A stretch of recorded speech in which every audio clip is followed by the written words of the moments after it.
just with the operation of the offense, I thought CJ was more efficient. He felt more comfortable, and I think just everyone around him played better, which allowed him to play better. So I'm proud of the progression that CJ took this week. I mean, that's what we want to see, right? You want to see improvement week to week, and that's what we saw this week. So I'm proud of what CJ did. Will Anderson Jr., did you see him on the play where he had a strip sack? And that's a great question about the running backs. Yeah, Will, I thought he did a really good job of disrupting, right? Playing on their side of the line of scrimmage. That's what we want from our defensive end. So it was good to see Will actually show that, and that's what we know Will can do. But it was fun to see him, make a play. It's fun to see the energy after he made a play. And Will has shown, just as CJ, both guys have shown to get better each and every week, and proud of where they are.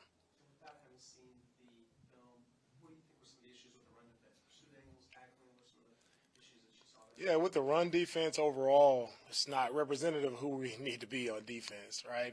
And it all starts with the fundamentals first. First, we have to set the edge. The ball got outside way too many times, and it comes down to tackling. The tackling was not good enough, and if we want to be a good defense, right, we have to tackle. And that showed up tonight that it wasn't good enough, and that starts with me of getting that corrected.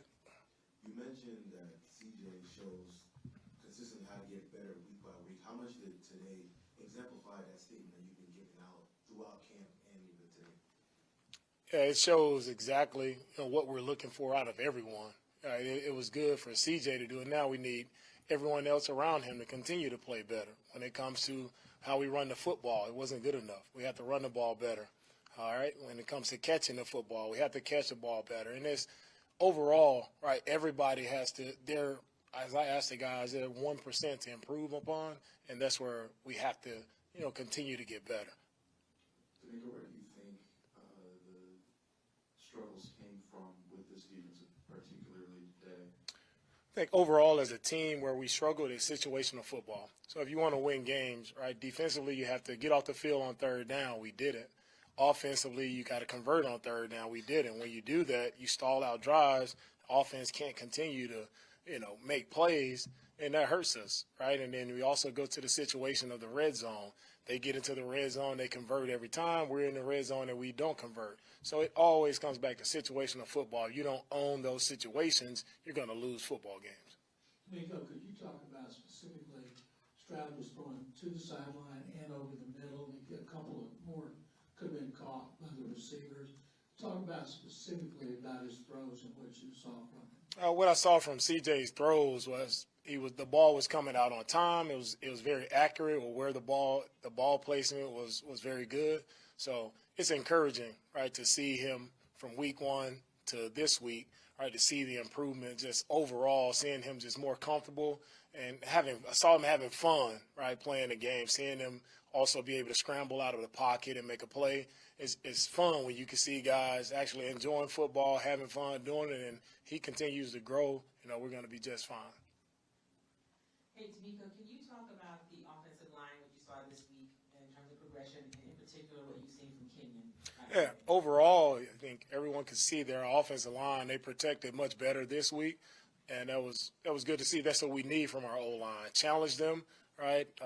Last night's meeting, challenge them this, before the game, like making sure that we, have protection, have the quarterback have a good pocket to throw in, and that's what they did today. So proud of what they did, and overall that group is continuing to grow. We got young players in there with Kenyon and Juice. Those guys are continuing to get better. So it takes reps. So it's good to see these guys get these, valuable reps in the preseason where they can go out, put good things on tape. If there's something bad, they can see where they need to improve and correct it. So I'm proud of the O-line.